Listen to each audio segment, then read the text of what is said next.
बिस्मिल्लाहिर्रहमानिर्रहीम। Dear students, अस्सलाम वालेकुम। हमारी लेक्चर सीरीज जारी है और हम अपने लेक्चर्स के अंदर पिछले टॉपिक्स में हमने ज्यादातर ग्राफ के ऊपर तवज्जो दी थी।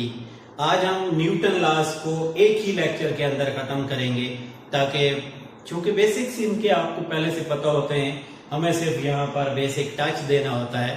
तो मैं ज्यादा टाइम पे वेस्ट नहीं करूंगा। अलबत्ता इनके एप्लीकेशंस और इनके जो वेस्ट कॉन्सेप्ट्स हैं उनके ऊपर थोड़ा सा तवज्जो ज्यादा दूंगा, ताकि आपको ये सारी चीजें जो हैं वो कंसेप्ट बेस्ड स्टडी हो। आप चूंकि मैट्रिक से निकल चुके हैं और आपसे ज्यादा चीजें कंसेप्ट वाइज पूछी जाती हैं, तो कंसेप्ट बेस्ड स्टडी की तरफ हम बढ़ेंगे। सबसे पहला हमारा फर्स्ट लॉ है,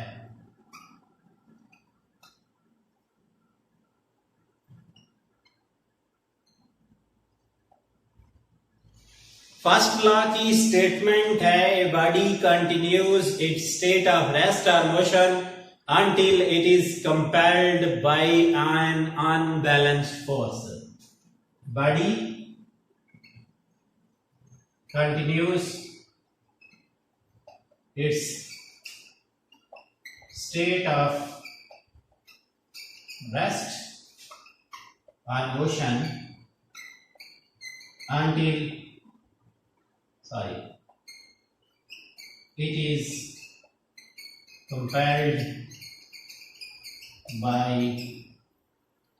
unbalanced force.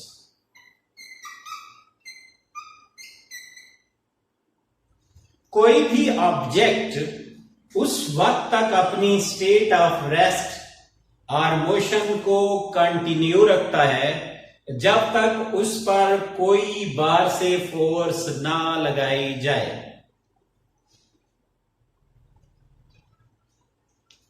जब तक किसी भी बॉडी पर एक्सटर्नल फोर्स न लगे, वो अपनी स्टेट ऑफ रेस्ट और मोशन दोनों को कंटिन्यू रखता है। कंटिन्यू रखने का मतलब यह है कि वो जो कर रहा होता है वो ही करता रहता है। आइए एक एग्जांपल रेस्ट में पड़े हुए ऑब्जेक्ट की वो ले लेते हैं। तो इसमें अगर आपने जज किया हो, जब से आपका लॉकडाउन शुरू हुआ है, आपने अपने स्कूल बैग को एक जगह पे परमानेंट रख दिया था और आज तक उसको अगर आपने नहीं उठाया तो वो खुद चलकर वहां से आपके पास कभी नहीं आया होगा। अगर आपने बुक्स को किसी खास जगह पे रख दिया होगा तो उस वक्त तक वो वहां पर पड़ी होंगी जैसा कि आपने उनको रखा होगा। क्यों? क्योंकि उन पर जो डाउनवर्ड फोर्स थी और जो अपवर्ड फोर्स थी ये तो बैलेंस थी। अनबैलेंस फोर्स लगाने की आपने कोशिश नहीं की, आपने उन बुक्स को वहां से उठाने की तकलीफ नहीं की, आपने उन बुक्स को वहां से, चलो बुक्स को छोड़ दें, क्या माइंड ना करते, आप कोई भी चीज आपने रखी है उठा के रख दी, टेबल के ऊपर रख दी, जब तक खुद टेबल ही अगर आपने मेज को जमीन पे रख दिया, जब तक उसको वहां से उठाया नहीं, वो हिलता नहीं है। तो ये पहली एग्जांपल होती है कि ये कंटिन्यू करता है। लेकिन अगर आप कंपेल करेंगे, मजबूर करेंगे उसको उठा के, क्या करेगा? वो आपके पास आ जाएगा। तो अभी भी मजबूर कीजिए बैग को अपनी तरफ उठा के और इसको पढ़ना शुरू कीजिए। दूसरी चीज, एक कार है जो आपकी तरफ आ रही है 120 किलोमीटर पर आवर की स्पीड से, और इसको ड्राइवर ने भी इसको स्मूथ कर दिया है, रोड ने भी अपने जो फोर्स थी वो लगा रहा है, लेकिन उसके बावजूद ये फोर्सेस बैलेंस हो गई हैं। तो अब ये कार जो है वो कंटिन्यूअसली चलती रहेगी। आप सीलिंग फैन की एग्जांपल ले लें। जब बिजली आ जाती है, फैन को आप चला देते हैं, तो जब आप इस तरह उसको चला देंगे तो उसके बाद परमानेंटली ये कंटिन्यूअस तरीके से चलता रहेगा और जब तक बिजली नहीं जाएगी ये अपनी मोशन को कंटिन्यू करेगा। अलबत्ता एक और तरीका भी है कि इसको रोकना है, कार को रोकना है, तो you should be volunteer, you should stay in front of the car और उसको कहो अब हिम्मत है तो गुजर के दिखाओ, मत कीजिएगा, कुछ नहीं होने वाला उसका। अलबत्ता आपका बहुत कुछ बिगड़ जाएगा। तो ये दूसरा केस होता है। इसलिए इस स्टेट को जिसमें बॉडी अपनी स्टेट एक्चुअल में हर बॉडी के अंदर एक प्रॉपर्टी होती है कि वो अपनी स्टेट ऑफ रेस्ट या मोशन के अंदर चेंज को के खिलाफ रेजिस्टेंस करता है। उस रेजिस्टेंस का नाम है इनर्शिया। आपने पढ़ा था कि inertia is the property of body due to which a body continues its state of rest or motion, due to which a body resists any change in state of rest or motion। तो यहां भी ऐसा हो रहा होता है, इसलिए first law को न्यूटन फर्स्ट लॉ को लॉ ऑफ इनर्शिया भी कहा जाता है। चलिए दूसरा, पहला लॉ ही कहता था कि फोर्स जीरो होगी तो चेंज नहीं होगी। मतलब आपका यह है कि आपकी नेट फोर्स अगर जीरो होगी तो आपकी जो एक्सटर्नल चेंजेस होंगी वो नहीं होंगी, सिस्टम अपनी असली हालत में रहेगा। अब सेकंड लॉ, पहले लॉ के बाद न्यूटन ने उसी फर्स्ट लॉ को आगे बढ़ाया।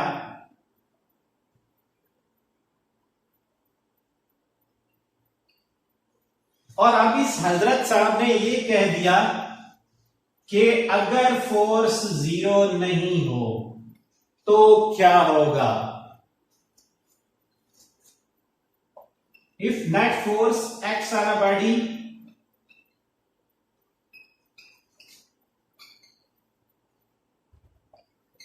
acceleration is produced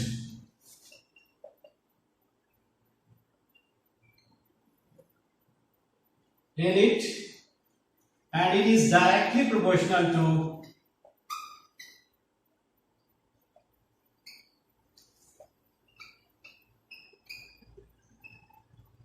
force and inversely proportional to mass।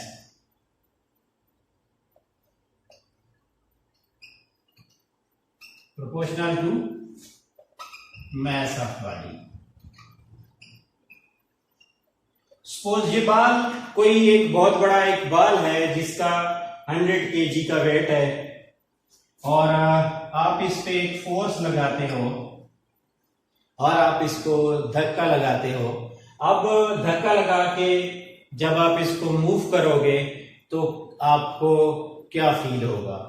एक और बाल है जो आपके पास फुटबॉल की जितनी या इसकी इसी साइज की है लेकिन मैस उसका 20 किलोग्राम है। तो इस पे जब आप फोर्स लगाओगे तो अब क्या होगा। अब मुझे ये बताएं इन दोनों बाल्स में आप आसानी से किसको मूव कराओगे। यकीन आपका जवाब होगा कि ये दूसरे वाली को। तो यही न्यूटन भी कहता है कि एक्सेलरेशन फोर्स के डायरेक्ट प्रोपोर्शनल होता है।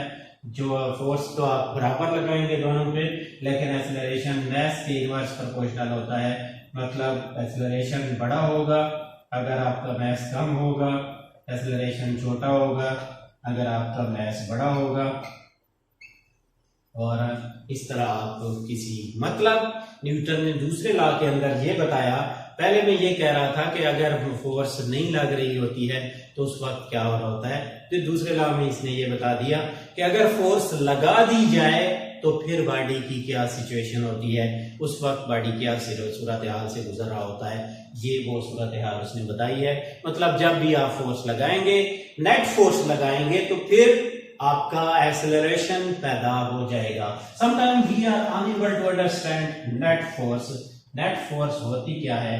नेट फोर्स होती है, आपने अगर याद किया हो, सिग्मा एफ जब आप निकालें और इनका जो सम है वो अगर जीरो के इक्वल ना हो तो उस वक्त पता चलता है कि बॉडी के ऊपर कोई ना कोई नेट फोर्स मौजूद है।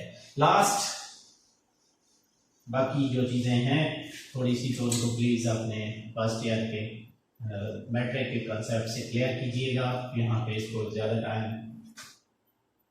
थर्ड लॉ, सदाबहार law, to every action there is an equal and opposite reaction.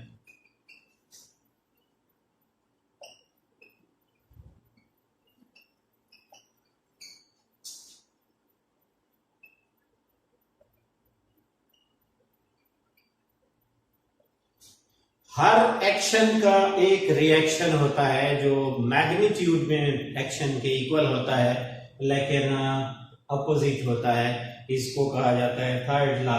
अगर एक बात यहाँ याद रखनी है कि सम टाइम लोग कंफ्यूज करते हैं कि जनाब बाज दफा हम फोर्स लगा रहे होते हैं, एक्शन और रिएक्शन इक्वल हो रहे होते हैं, उसके बावजूद मूवमेंट्स हो रही होती हैं। तो पहली तो ये बात याद रखनी है कि एक्शन रिएक्शन दो डिफरेंट बॉडीज के होते हैं।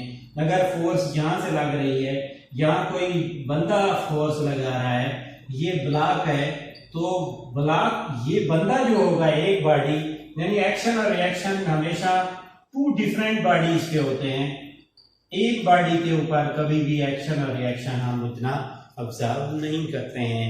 मतलब अगर कोई फोर्स यहां लगा रहा है, मसलन एक बंदा दीवार को मुक्का मार रहा है, तो ये उसका एक्शन है, लेकिन उसके हाथ के साथ जो दीवार कर रही है वो उसका रिएक्शन है। अब हवा में मुक्के मारते रहें, अपने आप को मुक्के मारते रहें इस तरह से हवा में, तो उसमें शायद आपको कोई फीलिंग ना हो। क्यों? क्योंकि दो बॉडीज का होना जरूरी होता है। यही जो एग्जांपल आपको हमेशा दी जाती है book line on the table वाली, कभी गौर तो करें कि वेट ये वो फोर्स होती है जो प्रेस कर रही होती है जमीन को नीचे की तरफ, लेकिन जमीन अपनी हस्बे जायका, हस्बे आदत, हस्बे मामूल उसको भी ऊपर की तरफ फेंक रही होती है। ये एक्शन और रिएक्शन इक्वल होते हैं। जब गाड़ी चल रही होती है तो टायर्स के ऊपर फोर्स ऑफ फ्रिक्शन एक साइड पे लग रही होती है और गाड़ी का इंजन जो है टायर्स पे फोर्स दूसरी साइड पे लगा रहा होता है। So reaction, action and reactions are always equal and opposite, but these are always acted upon the two different bodies. If you are taking it as a case of single body, then it means that you are wasting your time. Don't go for the single body as a action and reaction. For the action and reaction, you have to take two different bodies, and then you will find the answers of your questions. Thanks for watching. Allah Hafiz.